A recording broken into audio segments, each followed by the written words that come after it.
자, 오늘 우리가 함께 다뤄볼 주제는요, 바로 고난으로 배우는 순종입니다.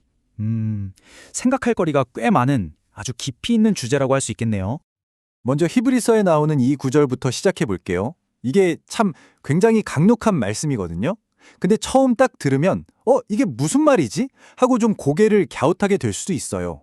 아니, 아들이신데 순종을 배우셨다니? 이게 도대체 무슨 뜻일까요? 여러분, 심한 통곡과 눈물, 죽을 것 같은 공포, 이런 표현들을 들으면 어떤 모습이 그려지세요?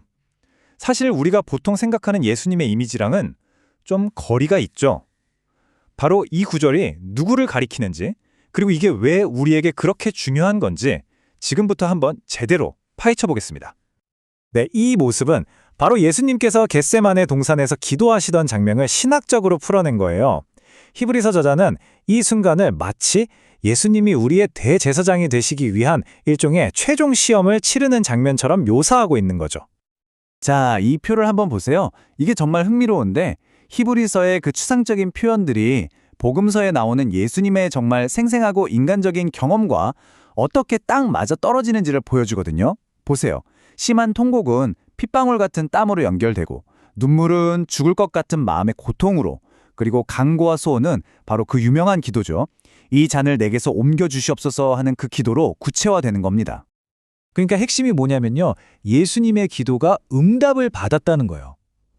근데 그 응답이 십자가를 없애주는 방식이 아니었다는 게 중요해요. 하나님은 예수님을 죽음으로부터 면제시켜 주신 게 아니라 오히려 그 죽음을 통과해서 부활에 이르게 하셨죠. 바로 이게 바로 순종의 진짜 의미라는 겁니다.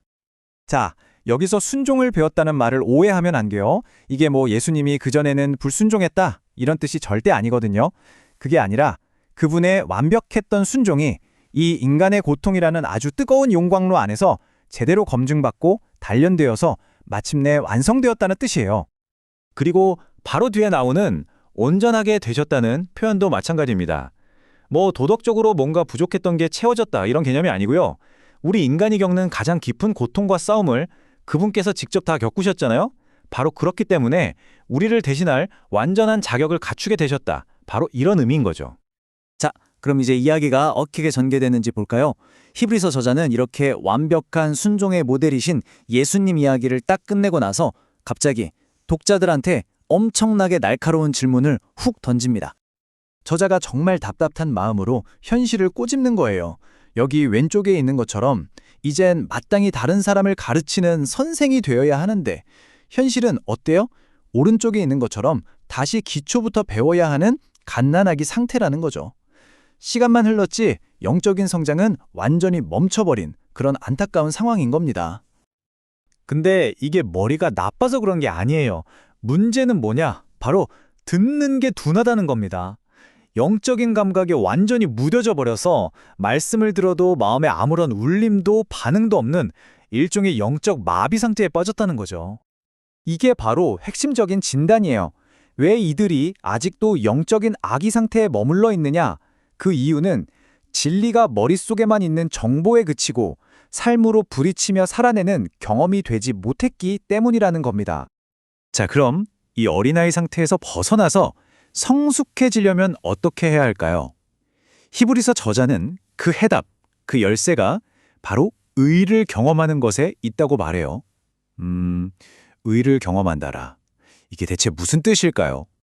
영적인 성숙이라는 게 그냥 가만히 있는다고 저절로 되는 게 아니에요. 이 과정을 한번 보세요. 먼저 1단계, 말씀을 듣죠. 그리고 2단계, 그 말씀대로 살기로 선택하고 순종합니다. 그럼 3단계, 반드시 시련이 찾아와요. 그 선택이 진짜인지 시험받는 거죠. 그리고 이 모든 과정을 통과하고 나서야 4단계, 비로소 우리의 인격이 다듬어지고 형성되는 겁니다. 바로 이 지점에서 젖과 단단한 음식의 차이가 명확해집니다. 젖이 그냥 듣기만 해도 위로가 되는 정보라면요. 단단한 음식은 달라요. 이건 내 생각, 내 감정, 내 욕심과 말씀이 정면으로 부딪힐 때 손해를 감수하고 고통을 감수하면서 순종을 선택하는 경험인 거죠. 이게 절대 무슨 추상적인 이야기가 아니에요. 우리가 단단한 음식을 먹게 되는 순간들은 바로 이런 일상적인 순간들이죠. 예를 들어 볼까요? 누군가에게 정말 억울한 대우를 받았을 때, 혹은 내가 한 일에 대해 아무런 인정도 못 받을 때, 옳은 일을 하다가 오히려 돈을 손해볼 때, 모욕적인 말을 들었을 때, 바로 이런 순간에 내 본능을 거슬러서 순종을 선택하는 것, 이게 바로 단단한 음식을 먹는 겁니다.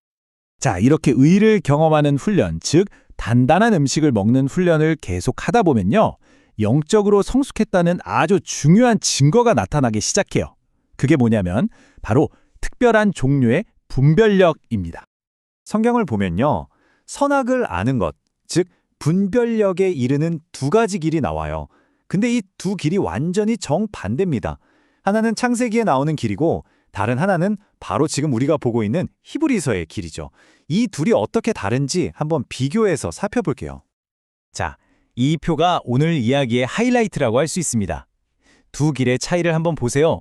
출발 전부터가 완전 다르죠. 창세기의 길은 내 욕망에서 시작하지만 히브리서의 길은 순종에서 시작해요. 권위의 기준도 달라요. 한쪽은 내가 결정하지만 다른 쪽은 하나님의 말씀이 결정하죠. 방법도요. 하나는 내가 뺏어서 얻는 거지만 다른 하나는 훈련을 통해 얻는 거예요. 결국 그 결과는 어떻겠어요?